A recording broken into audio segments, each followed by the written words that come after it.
Hey everyone, Nate Zeisler here, and I'm joined by my good friend Sarah Whitney, a violinist, a member of Sybarite 5, and a just amazing rock star of a human being. I'm so happy to have you with us today, Sarah. Thanks for joining.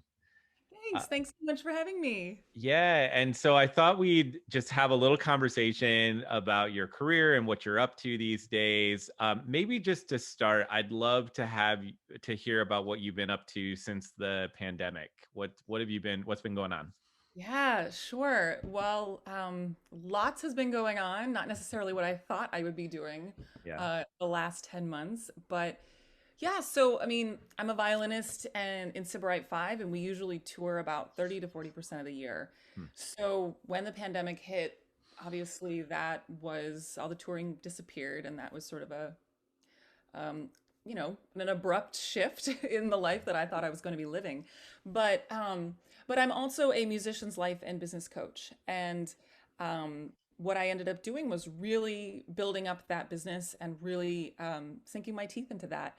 And I launched a group program last summer, a group online coaching program, as well as I've been building up my one-on-one clientele and just really diving into that work, which I really love. So it's been incredible.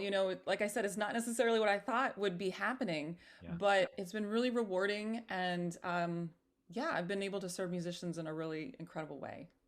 That's amazing. And the as you know, these initiatives, the coaching, the work doesn't happen overnight, and it didn't happen just in a moment of inspiration at the beginning of the pandemic. I know you've been working on this for a much longer time, so I'm curious if we can back up just a little bit and talk a bit about your path as it relates to this idea of a multifaceted career. So you've been in Sybarite 5 for how many years? How long have you been in that group? Oh my gosh, we are approaching, what are we, 2021?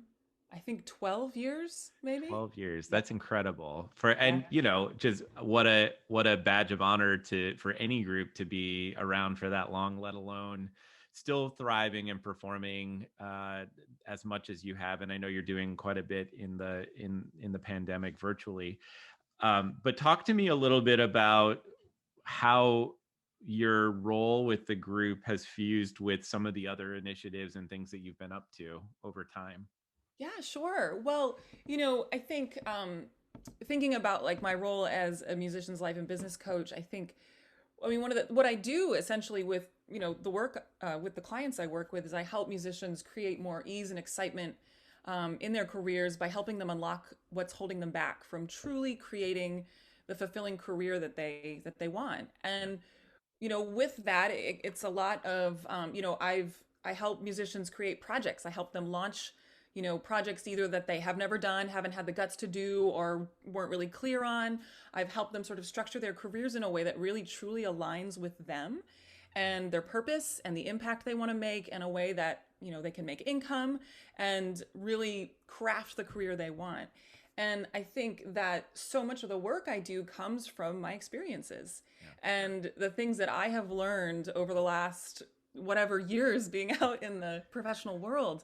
But I guess just sort of like a little backstory on me and how I sort of got to where I am is yeah. So I'm classically trained, and I did violin performance. I went to University of Michigan, then to CIM, sort of like a traditional violin route, I guess, Yeah. um, and sort of ended up with like at the end of my degree, I didn't really know what I was going to do.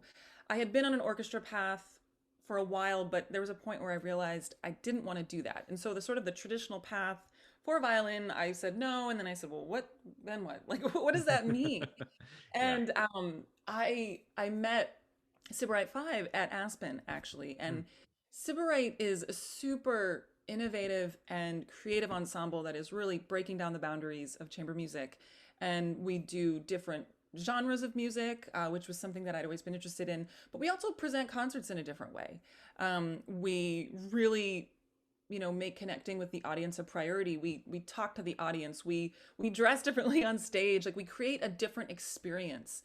Yeah. And And that was really appealing to me because I knew I wanted to do something different. I didn't exactly know what, but I met them. Then I moved to New York and I was part of this sort of like, I look back on the last 12 years of building this ensemble, and it's like sort of been revolutionary in the chamber music world. Like we've really done things differently and built a path that wasn't there to before. Like we sort of forged the way in building like a sustainable chamber music career. Um, and now, as I think I mentioned, we usually in normal times we tour about 30 to 40% of the year. And so I think what we've created as an ensemble is really defied a lot of the norms about what classical musicians can do and really challenges that. And so I think my experience building this ensemble, all the pieces of it, which is sort of, you know, how do you like we have we've had a couple different managers over the year, but how do you get a manager? Do you want a manager? How do you work with a manager? Marketing, like how do you market yourself in a way? How do you brand yourself? Like how do you run something from a business standpoint? You think about the finances, the back end. Mhm. So I have a lot of experience with that, and so that really informs how I'm able to help the musicians that I work with as a coach. Yeah. And also, in addition to that, I also have my own concert series, which is called Beyond the Notes. I started that 7 years ago. Gosh, I guess each year I have to add a year, don't I? Yeah, 7 years ago now. Um, Yeah. I know, Yeah. because like in 2020, I was saying 6 years, so now it's Yeah. 7 years. Okay.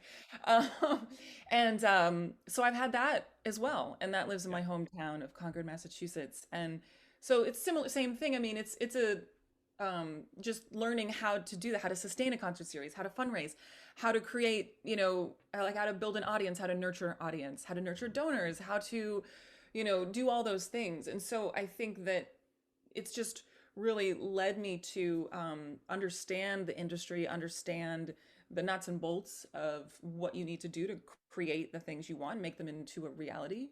Um, and yeah. And then I guess, oh, there's another piece too, a pretty important one, I guess. The other piece is that I went through a big injury Mm. 9 years ago, and coming out of that, I really, um, I worked with a coach actually, who essentially helped me kind of come out of this really dark place. I lost all my confidence as a player. I really, I had doubts as whether I could be a violinist. I really found myself in this incredibly unempowered, sort of really low part of my career. And Mm. I worked with a coach who helped me sort of shift my mindset and see possibility again and actually like see what was possible and think, and like I was able to realize, oh wait, I can do things. Yeah. So I guess with all those pieces, it's sort of a long answer to your short question, but the pieces of the nuts and bolts of actually creating concert series and my ensemble, but also the mindset piece. I mean, I think one of my superpowers is helping people unblock what's holding them back. You can have a great idea, know you have a great idea, but like if something's getting in the way from actually executing it, there can be logistical things, but it also can be like we can self-sabotage, we can talk ourselves out of things, we can have those self-doubts that creep in, and we can how do we get ourselves in a headspace where we can see something's possible and we have the confidence to really like move forward on it. So Yeah. That's yeah. fantastic. I want to dive into a few of those things that you just were talking about. And let's start with Sybarite. Take yourself back to Aspen. Imagine yourself back at Aspen, and the group is just forming. What advice would you give to yourself or the 20 something that is getting ready to launch their group right now that can help them as they look into the next 3 to 4 years of getting their group going? Oh, that's a great question. Yeah, well, I think when it comes to starting an ensemble, um, one of the questions I get a lot when people ask about how do I start a group, people say, okay, well, how do I get concerts? How do I get a manager? How do I get concerts? I don't have any concerts. Yeah.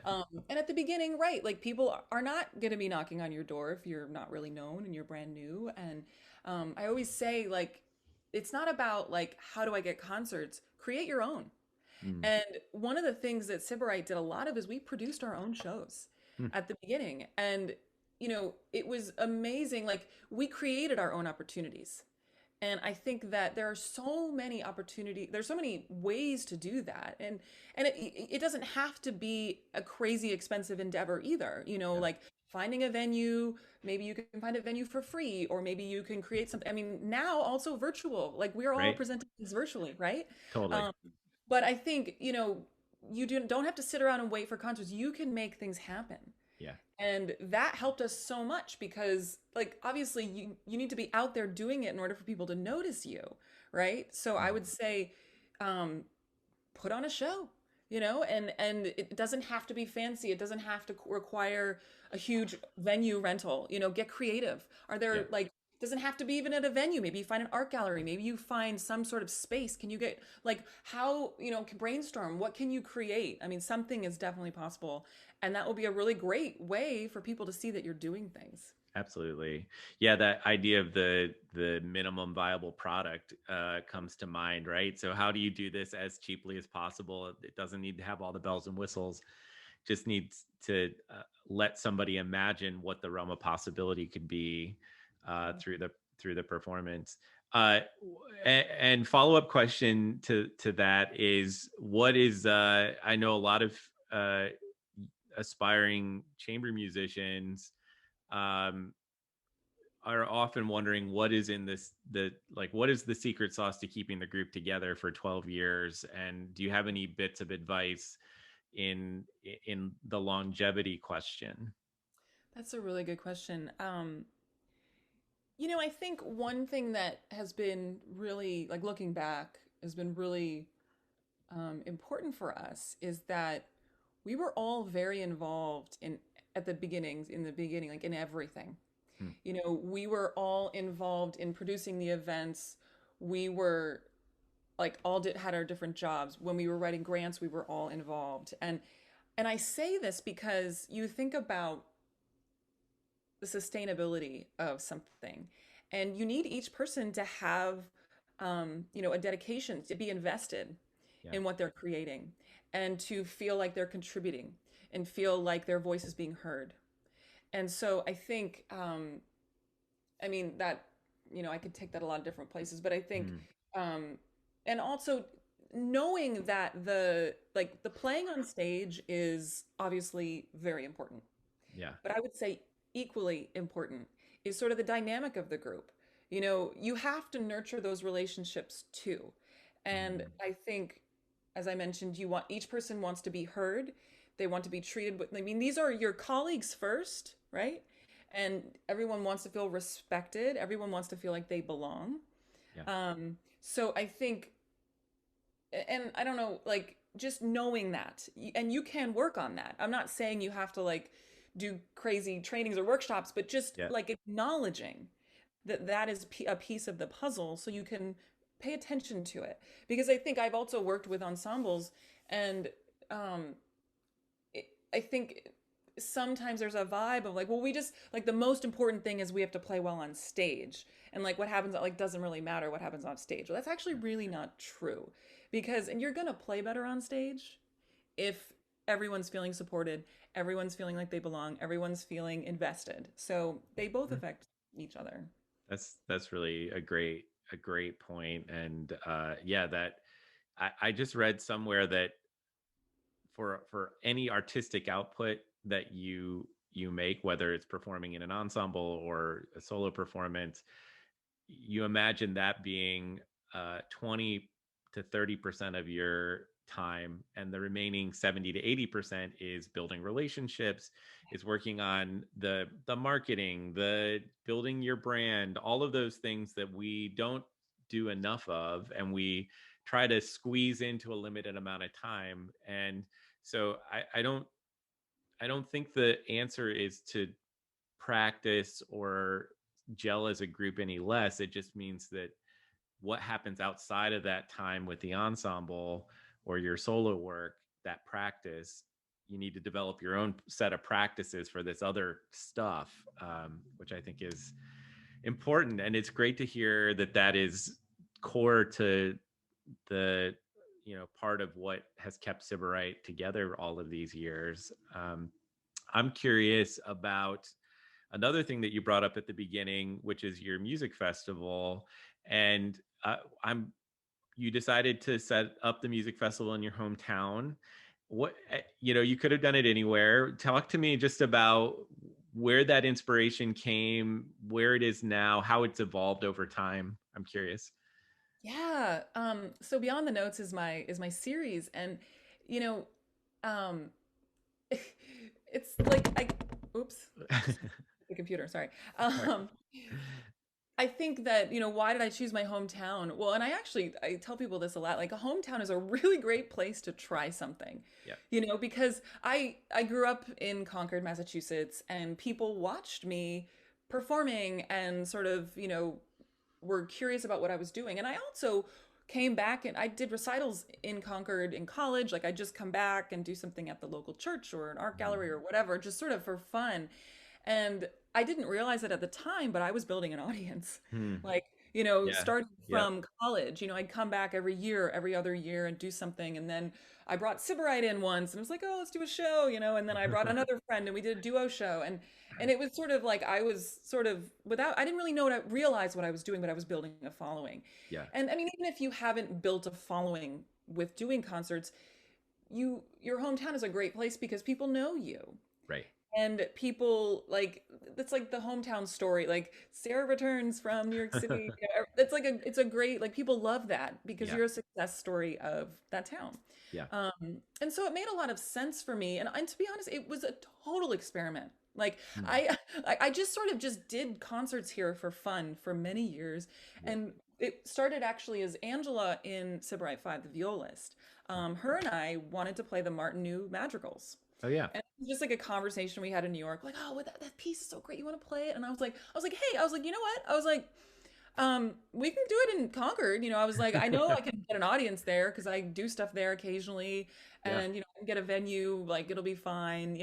And it was that's honestly that's how it started. And Huh. what ended up happening is as we got closer to the concert, I was like, I was like, I've been doing things here a lot, and it's always just like Sarah Whitney brings X or Sarah Yeah. Whitney brings whatever. And I said, well, what if I like gave this a name Hmm. and turned it into something with a brand? So it wasn't just like Sarah Whitney brings some random show to the concert. You're right. That Right. was actually something that people could recognize. Mhm. And so I came up with this idea. And then I said, well, why don't we do something really fun and different? And I came up with this idea of having the audience answer questions, not answer questions, or write questions. I handed out note cards with every program. And I Hmm. said, well, what if we just gave everyone a program and a note card and had them write questions, and then we collect them and we just like answer them a few random on stage. And it was just like, let's just try this, Yeah. like I don't know if this is going to work. Yeah. And that's exactly what happened. And that was the beginning of Beyond the Notes. Huh. And so then I had this title and I had this concept. I was like, oh, that worked really well. Maybe I should do it again. And the next year, I brought my next guinea pig, which was Laura, the Oh. cellist in Super. Nice. So Laura and Angela were my two guinea pigs. Yeah. But that's how it started, Hmm. honestly. It was a total experiment. Yeah.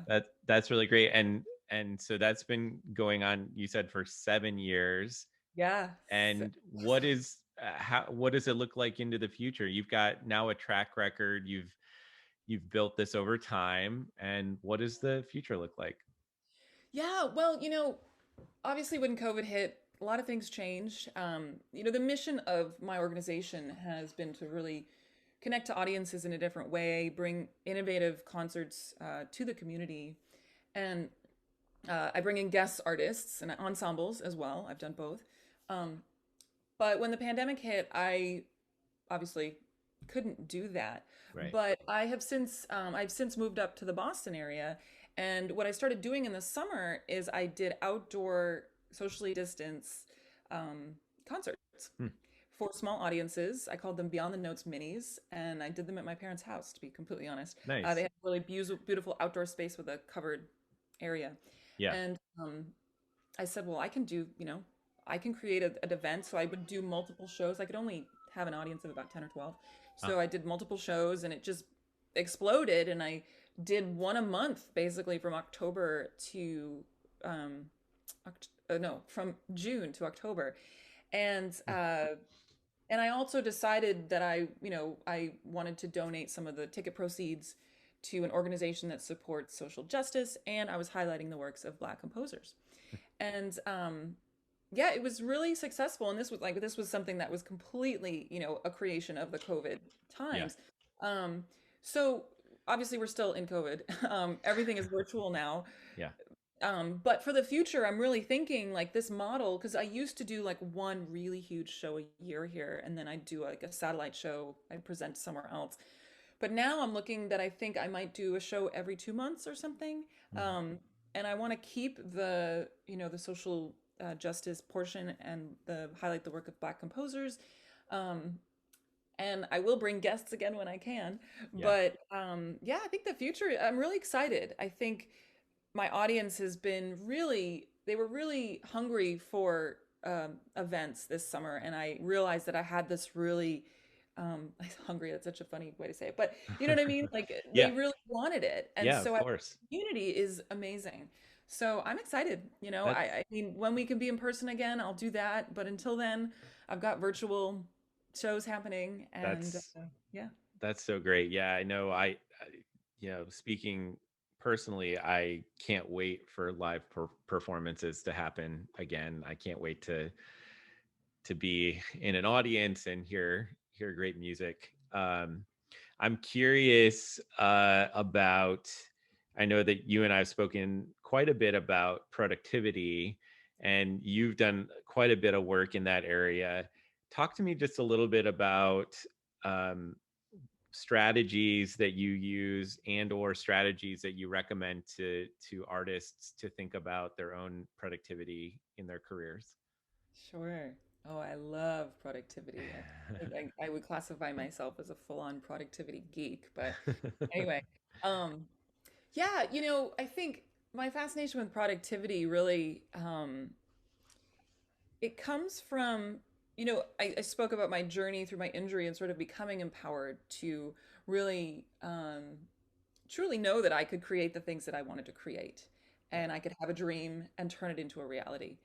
And a piece of that is the productivity part that I just love so much, was just really realizing that there's certain ways to do things that are effective and certain ways that aren't. And it's Mhm. not just sort of like, do this trick, try this thing.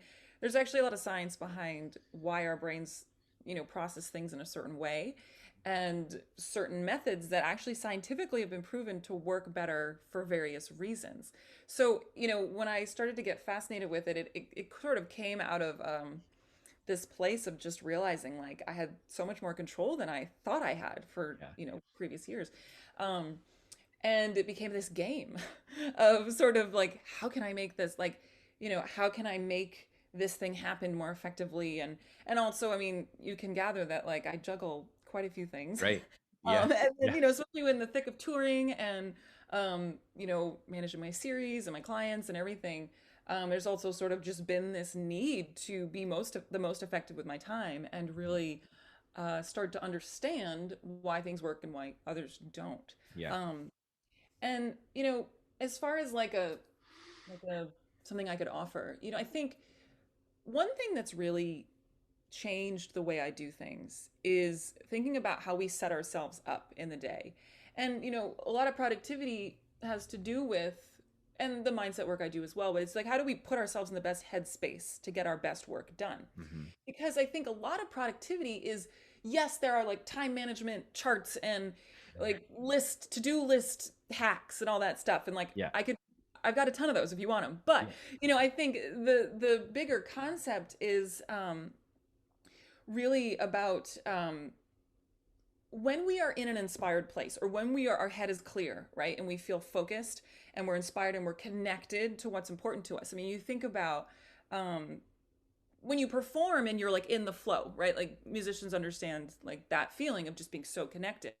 I think it also exists in our life in other ways. Hmm. And when we are really truly connected to what inspires us, like a connection, a project we're doing, like why, what's the impact that it has on me, what's the impact it's going to have on others, and we can get our headspace into that place, the work is easier.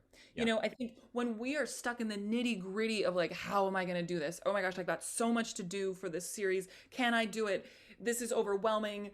and we can get scattered and we can feel totally out of control.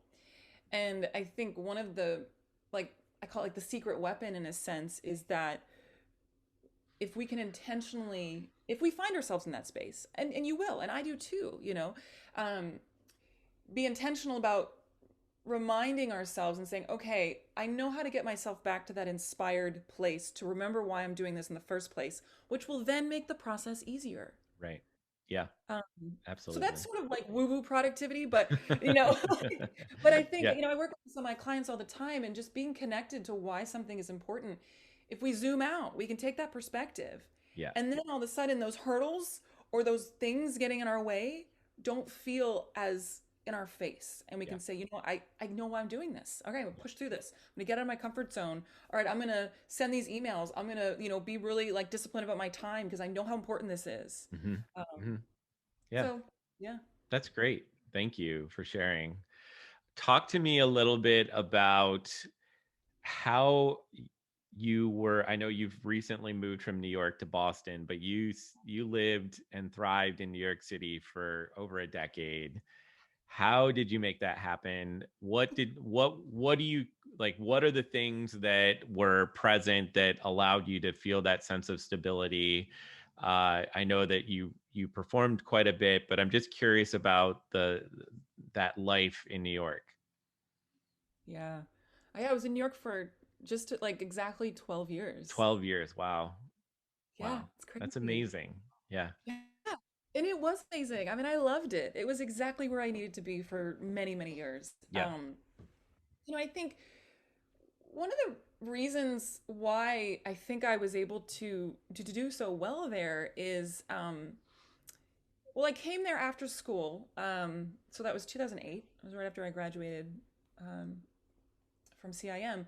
And I think looking back, if I think about some of the tactics I did, is that I was really good at networking.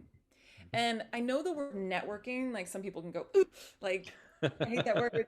Like, but if I could get, I don't have another word for it right now, but Mm. maybe it's just building relationships. I'm not Yeah. sure. I know that networking can like trigger people. Yeah. But one of the things I did is that I was really good at following up with every single person I met. Mm. And I did this on Facebook. And honestly, for me, it was just me being social, like, Yeah. and meeting people and being excited and finding them on Facebook and being like, hey, really great to meet you. If you need a violinist for something, let me know. And I did this and I went to shows. I just went, and I mean, I knew a lot of people in the city already. So I would Right. meet them for coffee. How are you? I haven't seen you in 5 years or whatever it is. I just made coffee dates with everyone, Yeah. mainly, I mean, to be honest, because I wanted to catch up and see them. Like it was Sure. truly me just being like, here, I haven't seen you in 5 years. What's going on? But I was really good at that, and I think that was one of the things that helped me a lot.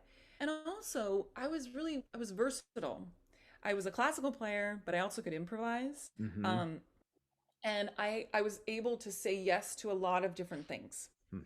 And I think that's another reason why I did so well. But I think, New York it's all about, if you're freelancing, I mean, it's all about relationships Yeah. and nurturing them. And it doesn't have to be creepy or scary. It's really just, it's an out of sight, out of mind city.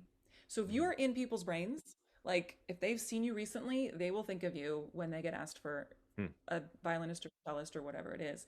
And especially when I was traveling a lot, I was able to really see that and I knew how to work it. Like if I would go on tour, like say we had a busy touring schedule for 3 months and I was basically out of the city, maybe in and out, but basically gone, I knew exactly what I needed to do when I got back. Mm. It was like, and I tried it many times. It Yeah. worked every time. You just have to show up to things. You have to, remind people you're around. Yeah. And yeah, so I don't know if that's helpful, but I think Yeah. um, it doesn't have to be scary. Like it doesn't. It's just really about relationships. Yeah. Yeah, I think one of the, as you know, with the pandemic, there's been an exodus out of big cities. We could even point to your exodus up to Boston, although I would still Yeah. call Boston a major metropolitan area. But Yeah. it was with so many people deciding to shift their living location. to something that's less expensive, it's a question that comes up quite often. What are the advantages and disadvantages to living in a big city like New York or Los Angeles? And I think there are still great advantages to being in the big cities in terms of networking and available work. Um, but it begs the question about, is there a better opportunity to be living, in a more rural part of the country where you can take more risks? And that's the thing that I'm always Yeah. wondering about. Yeah, I totally hear you. And I think, it it really comes down to what your goals are, I think. Yeah. Um, I think about my time in New York, and my goals shifted over the years in New York. And obviously, when I decided to leave, Yeah. one of the main reasons I left was that I wanted a different lifestyle. Yeah. Um, Yeah. and I lived in Manhattan for 12 years. And Manhattan's great and exciting, but it does not sleep. Yeah. It's always busy, it's always loud, I mean, it's exciting. I loved the city, but Yeah. I got to a point in my life where my lifestyle was more important to me. I Yes. wanted something a little slower paced. I wanted more space. I wanted quiet. I wanted a car. I have a car Yeah. now. I love it. Oh, congratulations. Yeah. And I think that became a priority to me that wasn't apparent, 8 years ago Yeah. or 12 years ago. So, um, but I also think that, and I want to say this piece because it does come down to what's important to you, what your priorities are. And I don't think that people say, well, I need to live in the city because of X, Y, Z. And I always challenge that. I Yeah. really do. Yeah. And I think that, um, if you want like a crazy freelance career, okay, like I understand that. But if I'm like really honest, I think like there's something beyond a freelance career that people want. Right. Like what about the freelance career do they want? Like I think like freelancing to me can be really fun, but there's inevitably something else that is really important to you that you want to do or create in some Sure. way, shape, or form. So I guess um yeah, but I do think, especially now, I mean, obviously so many things are virtual. The location of where we live is, I mean, that is really, it's changing a lot, like as far Yeah. as like where you need to be. Yeah. Um, so I mean, I think I'm I'm an advocate for like what's the most important thing for you. I mean, if it is a lifestyle, and lifestyle wise too, like what kind of apartment do you want? What kind of vibe do you want around you? Because you can have it. You can Right. have that and build the career you want. Like you Yes. really can. Yeah. And you don't have to, you know, like you're not a slave of a certain city. Like you don't have to stay there. I Yeah. think, yeah, it can be scary to make change. Like, are you kidding me? It was terrifying for me to like make that decision to move out of my New York apartment. I'll be totally honest. Sure. But um but I just had to keep my eye on what I knew was really the most important thing for me. Yeah, absolutely. And that willingness to be vulnerable and put yourself out there and do what you know is best for your life and career is huge. Thank you so much for that advice. I'm curious. I want to say thank you for your time. It's been so great to talk to you. Um, how can people get a hold of you if they are interested in some of the things you have coming up, either the coaching work or some of your performances? What's the best way to reach you? Yeah, sure. Absolutely. So, well, you can find me on my website, sarahwhitney.com. Um, Also, I'm on Instagram at The Productive Musician. I have a blog called The Productive Musician, which I didn't actually mention, but I have that as well. That's at theproductivemusician.com or on my website. Mhm. All goes to the same place. Okay, But Instagram, The Productive Musician, and Facebook. And I actually just started a brand new Facebook group called The Productive Musician, which I'm really excited about. It's a great. place where, musicians can come to really have a community of like-minded musicians who are interested in really creating the life that they want and the career that they want. It's a place to ask questions. I do a lot of free trainings and, offer a lot of resources, and it's a really incredible place. So there's that as well. But yeah, as far as a coach, I work with clients one-on-one. I also lead online group programs, and I have a group program coming up. I will be Oh, nice. launching in the spring, in April. Uh-huh. which is called the Career Reboot. And it's a 4-month program designed to help you create more ease, joy, and excitement in your career without burning out or second guessing. Nice. And in that program, really, it's a combination of, how you get clear on really what you want to be doing. Like it's sort of, we have to identify where we are now, right? Mhm. Identify where we want to go, and then build a bridge between the two. Yeah. And that's what the program really is about. And it'll be a combination of business skills. I have a lot of experience building things. How do we make money? How do we get the back end of something working? How do we launch? How do we build clientele or build a studio or create projects, launch all that stuff? But also, there'll also be a piece, a large piece of it will be mindset as well. How do Mhm. we make, what do we do when those self-doubting thoughts come in, or that imposter syndrome sort of like creeps in and we start second guessing? Yeah. Um, how do we push forward? How do we my jam is all about how do we make the process easier Sure. and really make sure that we can execute the thing we want to do. Yeah. So that's what the program's all about. So if you're interested in that, you can, it's not, it might be on my website by the time this comes out, but you can follow me on social media or send me a message or send me an email at sarahwhitney.com. I'm happy to offer anyone a free 30-minute discovery call where we can talk and see if you're a good fit, or just chat, and no strings attached. Really, it's my gift to any musician who is interested in learning more about the coaching world. That's great. And I'll definitely have all of that information linked in the program notes. And as soon as you have that link for the longer coaching session, the group session, I'll put that in the notes as well. And I just put a quick call out for I have a weekly newsletter, 5 tips for the unrelenting 20 something, which is completely free. Feel free to sign up. I'll include information about that below. Sarah, it has been such a pleasure to have you join today. And I know I learned a lot. And clearly, you are a woman of many, many, many, many plates spinning, which is incredible. Yes. It's amazing to hear about all the things you're up to. Can't thank you enough for your time. Oh, my pleasure. Thank you so much for having me. And I just want to shout out to Nate's email that he mentioned, the newsletter he has. It's awesome. So Thank you. definitely go sign up for it. I'm on that list. I get it. I read it. It's really great info. So thank you so much for having me. And oh, also, actually, Yeah, go. I mentioned one thing I almost forgot about is I have a new freebie as Oh, well. right. Yeah. I just released, like, it's like hot off the press, like within the last like 2 weeks or whatever. If you're interested, it's a guide called 4 Steps to Breaking Through Imposter Syndrome. Nice. This is actually honestly one of the things I talk about the most with my clients and a lot of the work that I do. So if you're interested in that, Nate will have the link, I think, Absolutely. in the Yeah. show notes.